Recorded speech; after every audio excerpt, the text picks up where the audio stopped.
रामचंद्र मौर्य का अभिवादन स्वीकार करें। हमारे चैनल में आपका स्वागत है। आज हम चर्चा करेंगे कोरोना वायरस पर। लगभग 1.5 साल से कोरोना वायरस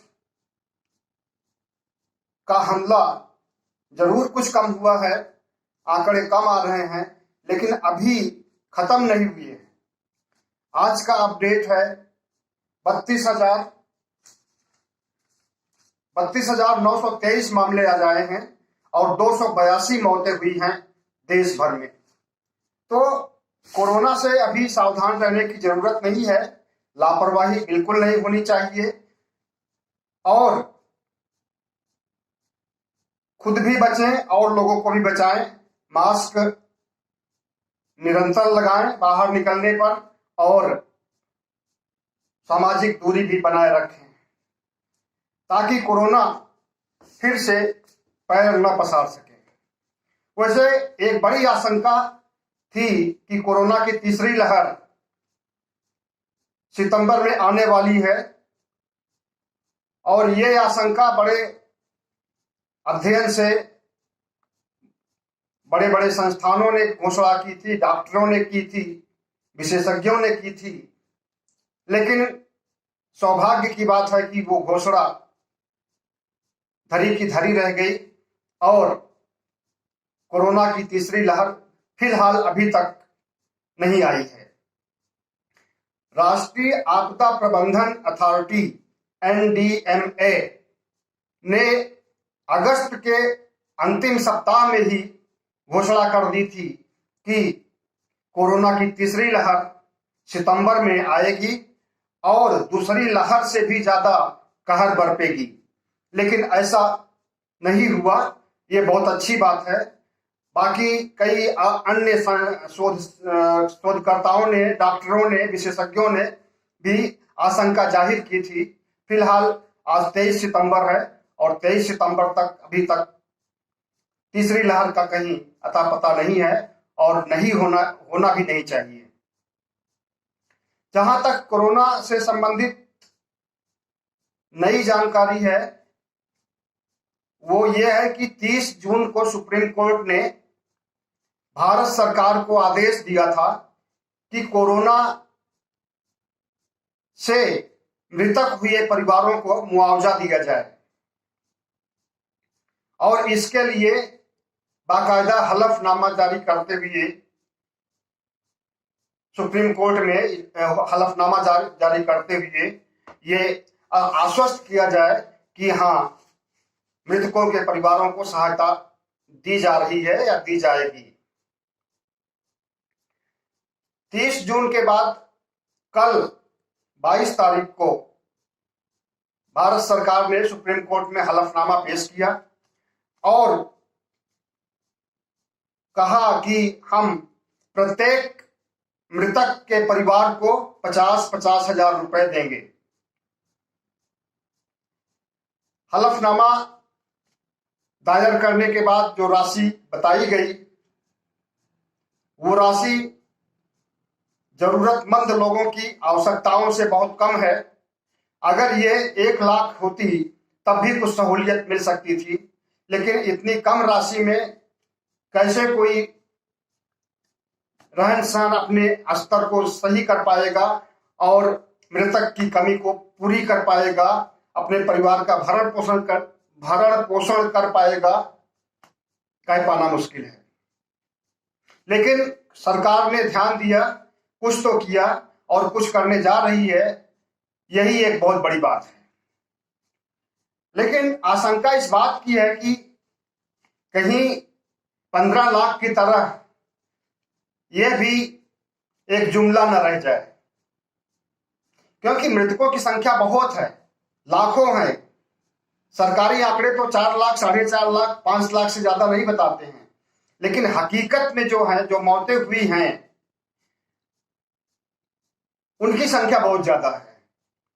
अगर विदेशी मीडिया की बात करें तो उनके आंकड़े 50 लाख के आसपास हैं, 40 से 50 लाख के बीच में। लेकिन क्या 40 से 50 लाख लोगों को 50-50 हजार रुपए दिया जाएगा? क्या इसमें कुछ कानूनी बाध्यता या कोई कानूनी अड़चन पैदा करके रोक दिया जाएगा? अभी कुछ नहीं कहा जा सकता। फिलहाल सरकार की कथनी करनी में बहुत बड़ा अंतर शुरू से देखने में आया है, आज भी देखा जा रहा है। इसलिए आशंका तो बनी ही रहेगी कि मिल पाता है या नहीं मिल पाता है। 2 करोड़ लोगों को रोजगार देना, 15-15 लाख रुपए हर परिवार को देना, और भी बहुत लोक लुभावन नारे दिए गए थे जिसे आज तक पूरा नहीं किया जा सका।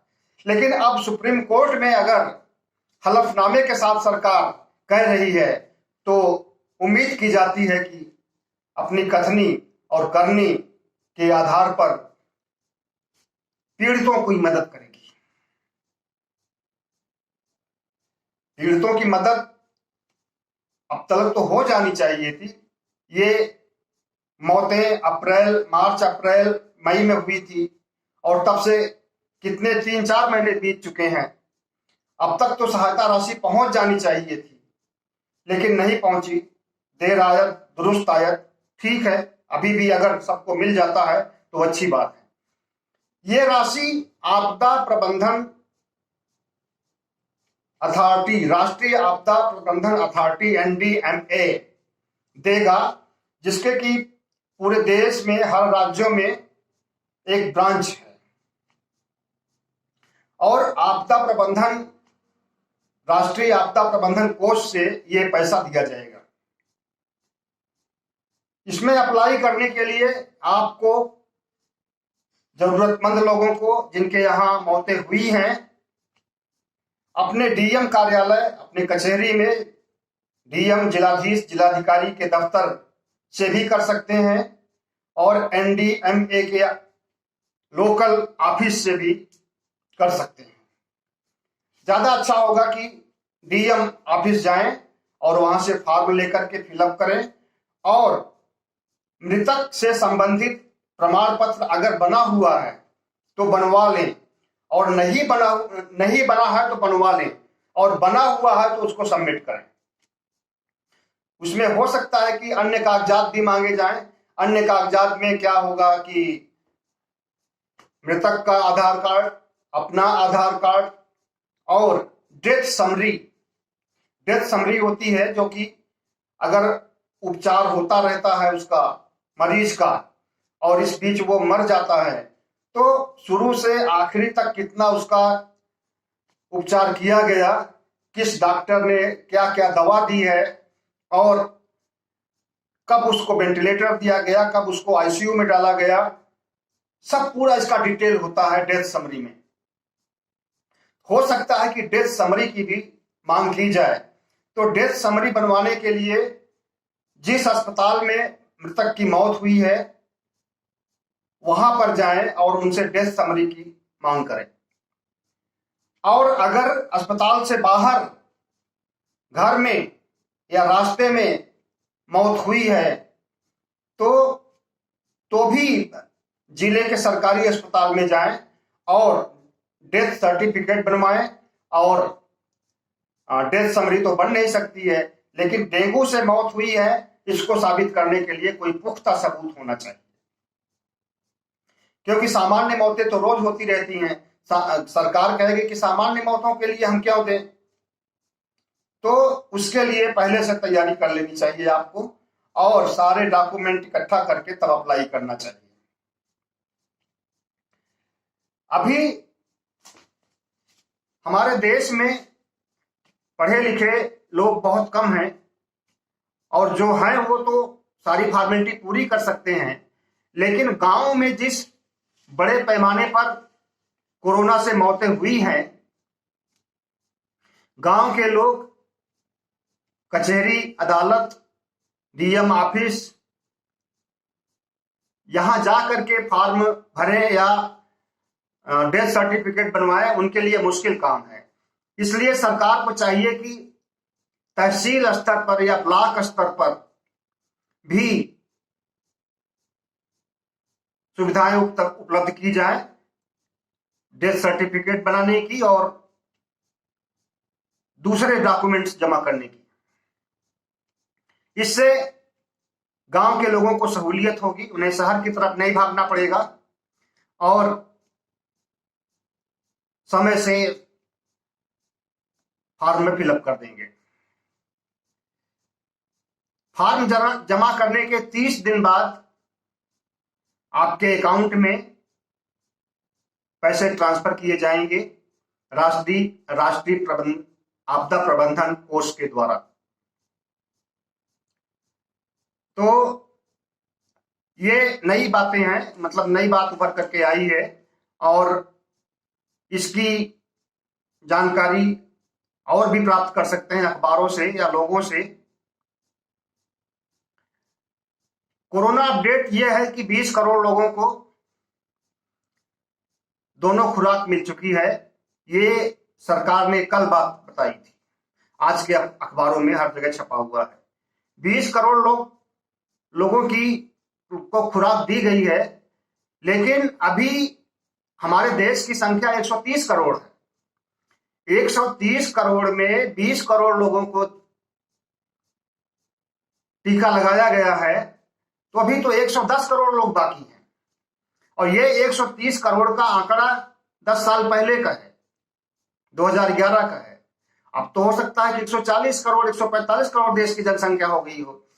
तो 20 करोड़ टीकाकरण होने पर बहुत खुश होने की बात नहीं है, बहुत बड़ा काम नहीं हुआ है, तीर नहीं मार लिया है, बल्कि पूरी ईमानदारी से, मेहनत से सरकार को चाहिए कि वो टीकाकरण पर ध्यान दें और कोरोना से संबंधित जो मरीज आ रहे हैं उनका उपचार ठीक से किया जाए।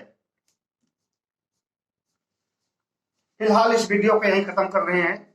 कुछ नई जानकारी के साथ दूसरे वीडियो में हाजिर होते हैं। बहुत बहुत धन्यवाद। अगर हो सके तो हमारे चैनल को सब्सक्राइब कीजिएगा। बहुत बहुत धन्यवाद।